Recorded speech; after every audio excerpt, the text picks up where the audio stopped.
अतिथि या जिनके सानिध्य में ये आयोजन हो रहा है, सकट कुमार जी को हम सुनेंगे। सकट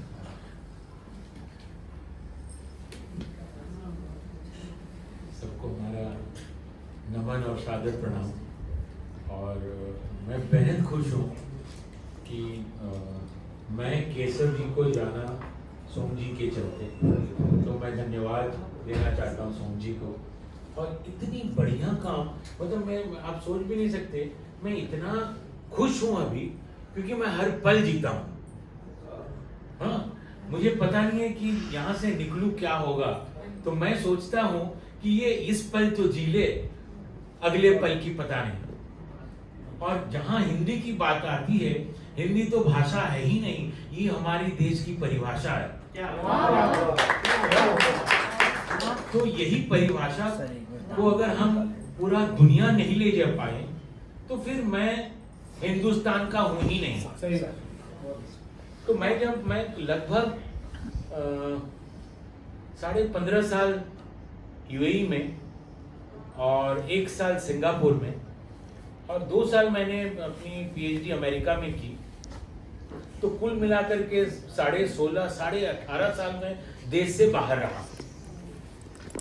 तो लगभग 40, 50, 55 देश शायद मैं घूम चुका हूँ और देखा हूँ कि कुल मिलाकर के जहां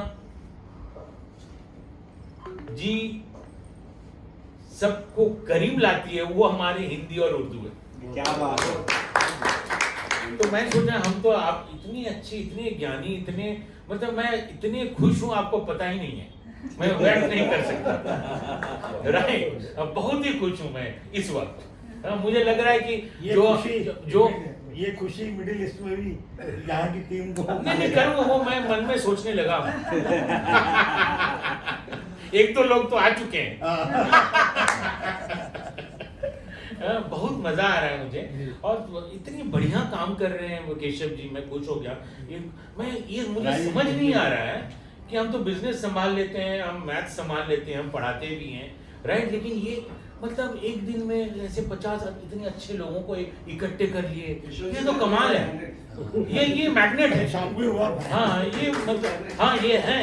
हाँ ये मुझे और मतलब सोम जी जैसे, केशव जी और आप सबको मतलब आप सब जैसे इनके बीच में मैं बैठा हूँ, मैं बेहद खुश हूँ।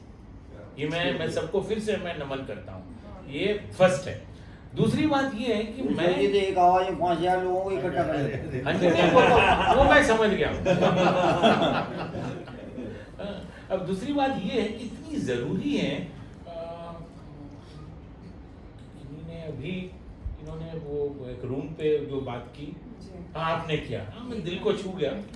हाँ इतनी हकीकत है कि ये सब कोई है। आज से 50 लोगों को हमने घर पे निमंत्रण किया और देख रहे हैं 50 बिजी हैं व्हाट्सएप में। उसी तरीके से हमने ये हमारी एक्सपीरियंस हुई सारी जगह घूमने के बाद। मैं देख रहा हूं कि हमारी हिंदी जो भाषा है ये लुप्त हो रही है, राइट। सुबह से शाम तक बच्चों के साथ अंग्रेजी में ही बात कर रहे हैं, ठीक है, जहां अंग्रेजी बात करना है वहां तो करना ही है, लेकिन घर पे मैं क्यों करूं?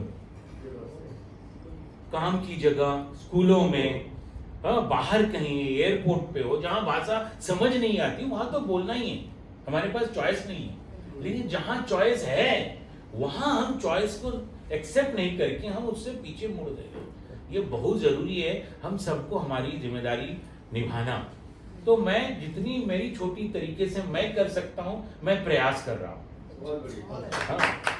तो मैंने एक समाज सेवा के चलते मैंने पूर्वांचल प्रवासी मिलन मैंने लगभग 2018 में, एक्चुअली क्या है कि आपको एक मतलब स्टैटिस्टिक्स दे दूं कि लगभग मेरे हिसाब से 50-55 करोड़ लोग हिंदी बोलते हैं देश में।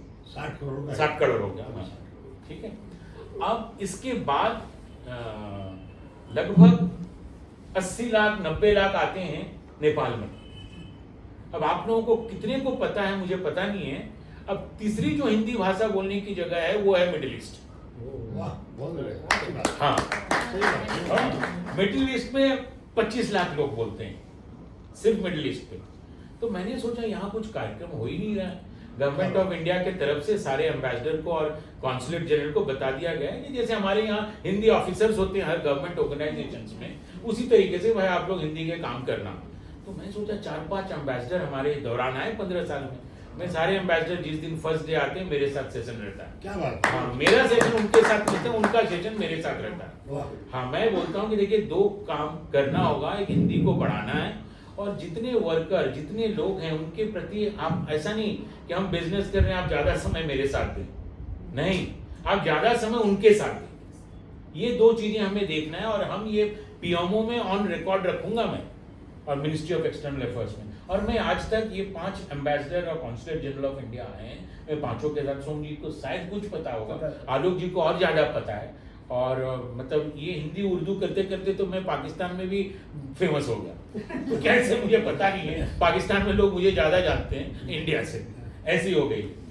तो अब रही बात की कुछ हम लोग प्रोग्राम और इस हिंदी कविता कवि लेखक, बड़ा मजा आया इनकी बात सुन के, दीप्ति जी के बात सुन के, इनका तो मैं फिदा हो गया। आपके गाने सुन के, आपके सब मतलब एक से एक, मतलब मैं किसको बोलूं, सब एक से एक और क्या अभी बाकी है मुझे पता ही नहीं है। तो ये बड़ा मजा आ गया मुझे। और मैं सबको मैं ये बताऊंगा कि आप जो लोग कर रहे हैं और हिंदी लुप्त हो रही है, लेकिन इसको आप लोग आपके तरीके के और लोगों को आना है सामने। हाँ, ये बहुत जरूरी है। और जैसे उन्होंने बताया कि ये ऑनलाइन वो सिंगिंग सिखा रहे हैं, गाने सिखा रहे हैं, इनका तो बड़ा मजा आ गया, कितनी अच्छी एक्टिंग है इनकी। हाँ राइट, मजा आ गया राइट, इनके कितने अच्छे वो सुनाए। हाँ, इन्होंने सुनाया, बड़ा मजा, मतलब मैं बता ना 101 है, कोई कम नहीं है, कोई ज्यादा नहीं है, हाँ सभी 101 है। हाँ, तो बहुत अच्छा लगा मुझे और मैं यही उम्मीद करूंगा कि फिर से मैं दोबारा आप लोगों से मिलूं और जुड़ूं। हाँ, और मैं केशव जी, मतलब मैं माफी मांगता हूं कि 2 बार वो तैयारी लेकर के मैं आ नहीं पाया।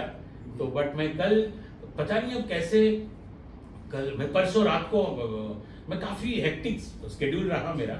मैं आ रहा हूँ, अभी मैं जगह है कुके सुब्रमण्यम, इनको पता है पता नहीं है, कुके सुब्रमण्यम कर्नाटका में है और किसी को भी जाना हो जरूर जाए वहाँ। हाँ, तो वहाँ मैं गया था एक मंदिर दर्शन करने, मैं काफी मंदिरों में जाता हूँ, जहाँ भी मौका मिलता है मैं चला जाता हूँ।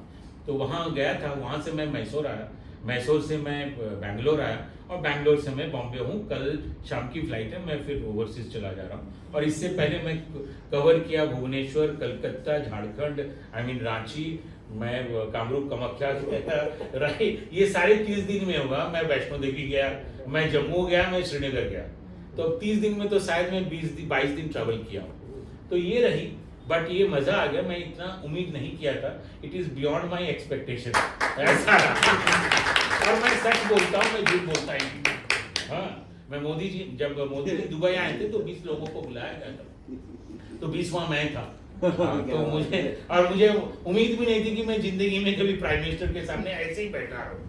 हाँ, तो बट बैठा, मौका मिला, मम्मी पापा ऊपर वाले के आशीर्वाद, कुछ होगा मुझे पता नहीं है। तो बोले कि बताइए सागर जी कि क्या मतलब देश के लिए क्या करना चाहते। तो हमने बोला कि सर आप तो सभी कुछ कर रहे हैं लेकिन 2 काम नहीं कर रहे। हाँ, क्योंकि हमको तो आपसे कुछ लेना नहीं है, अगर हो सकेगा मैं दूंगा। तो बोले क्या, हम बोले देखिए पूरी क्योंकि मैं फाइनेंस का आदमी हूँ, I am a chartered accountant और मैं PhD भी फाइनेंस पे ही किया। तो मैंने बोला कि देखिए सारी चीज आप तो बड़ी अच्छी मार्केटिंग कर दिया है इंडिया में, ये तो एकदम नंबर 1 की है, 75 साल में किसी ने नहीं किया।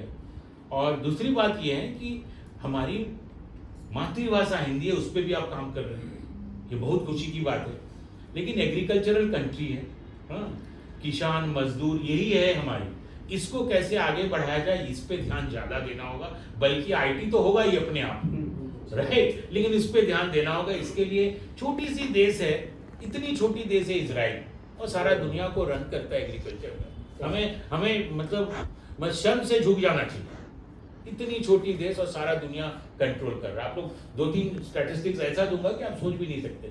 इजराइल पूरे दुनिया को कंट्रोल कर रहा है इजराइल, मतलब अमेरिका को भी कंट्रोल कर रहा है juice Israel, agriculture and agricultural technology को भी कंट्रोल कर रही है इजराइल, और मिसाइल्स और आप न्यूक्लियर पावर में भी इजराइल इतनी छोटी सी देश किसी को डरता नहीं। तो आप सोच लीजिए अगर वो छोटी सी देश और इतनी टैलेंट, हम तो ये 200 स्क्वायर फीट के रूम पे इतना टैलेंट देख रहा हूं, तो आप सारे देश में क्या टैलेंट है? मतलब हम लोग पूरे दुनिया को कंट्रोल कर सकते हैं। और इसमें हिंदी की इतनी मतलब इतनी जबरदस्त वो जगह बन सकती है। मैं तो चाहता हूं कि अंग्रेजी चाइनीज हटे और हिंदी नंबर 1 हो। और मैं ये भी बोलता हूं, मैं काफी देशों में बोलता हूं, और मैं हमें तो अंग्रेजी बोलना पड़ता है, लेकिन मैं वो प्राइम मिनिस्टर प्रेसिडेंट को भी हिंदी में ही नमन करता हूं, संबोधन कर देता हूं। अफ्रीका में तो पूरे 56 देश में मैं हिंदी बोल देता हूं। राइट। अब क्या होता है कि जहां तक बात है आपकी अंग्रेजी और चाइनीज की, चाइनीज इतनी बड़ी पॉपुलेशन है और इतने देशों में घुस चुका है। आप अगर आप सोचते केनिया में अगर हमारे 150 साल पहले गए हैं, गांधी की किसने सुनाया? इन्होंने सुना, मजा आ गया। राइट। तो हाँ, आप सोच भी नहीं, बड़ा मजा आ गया। तो सोच भी नहीं सकते गांधी जी और यहाँ कितने गुजराती हैं, एक भी नहीं है शायद। हाँ है। हाँ। तो अब देखिए सबसे हमारे देश में सबको सब प्रदेश और सब जाति से सीखना, कोई बड़ा नहीं है, कोई छोटा नहीं है। अब जैसे गुजरातियों से सीखना है हमें, अब कितनी दूरदर्शिता है उनमें, विजनरी है। 200 साल पहले अफ्रीका गए, हर देश की सबसे अमीर आदमी गुजराती है। गुजरातियों के लिए ताली हो जाए, अनबिलीवेबल है, हम सोच भी नहीं सकते। अच्छा, वहीं हमारे बिहार झारखंड वाले वहां पर मजदूर गए, युगांडा में, मॉरिशस में, मालदीव्स में, फिजी में, गयाना में, मतलब सभी कोई, all of them has gone as a labourer. हाँ, सारे Trinidad and Tobago, Suriname, right, French Guiana, हर जगह। लेकिन गुजराती गए देखिए धंधे करने के लिए, बिजनेस करने के लिए, राइट। तो उसमें नेचुरली क्या है कि इकोनॉमिक बेनिफिट है, वो सौदा किए। तो गांधी जी साउथ अफ्रीका गए थे उस जमाने में एज अ बैरिस्टर, तो बड़ी बात है, राइट। तो हमें क्या चाहिए, क्या लेता हूं मैं, छोटी सी सबकी अच्छाई को मैं लेने की प्रयास करता हूं। हम में भी कितने नेगेटिव्स हैं, राइट, लेकिन हम उसकी चर्चा ना करें, हम चर्चा करें जो अच्छाई है वो ले लें। हाँ, बस यही सारी चीजें हैं जो लेकर के हमें आगे बढ़ना है। आज हूं कल नहीं हूं, तो कौन सा बैर और कौन सी गां। हाँ, तो यही है, बस आप लोग सब कोई खुश रहे और कोई किसी से कम नहीं है। एक चीज मैं बता दूं, मैंने मतलब पैसा इंपॉर्टेंट है, रुपया जरूरी है, लेकिन सब कुछ नहीं है। बट सब कुछ नहीं है। सबसे जरूरी है कि क्या इस वक्त अभी अगर 8:23 हो रही है, इस वक्त हम खुश हैं या नहीं। इस चीज को मेरी एक ही रिक्वेस्ट है सबको कि इस चीज को आप मिस ना करें। उस वक्त आपको, इसी वक्त आपको खुश रहना है। ऐसा नहीं कि मैं कल खुश होऊंगा, मुझे अभी खुशी रहना है, राइट। तो उसी कल के सोच में मैं अभी को भूल गया, ये नहीं होनी चाहिए। बस आज को जी, थैंक यू।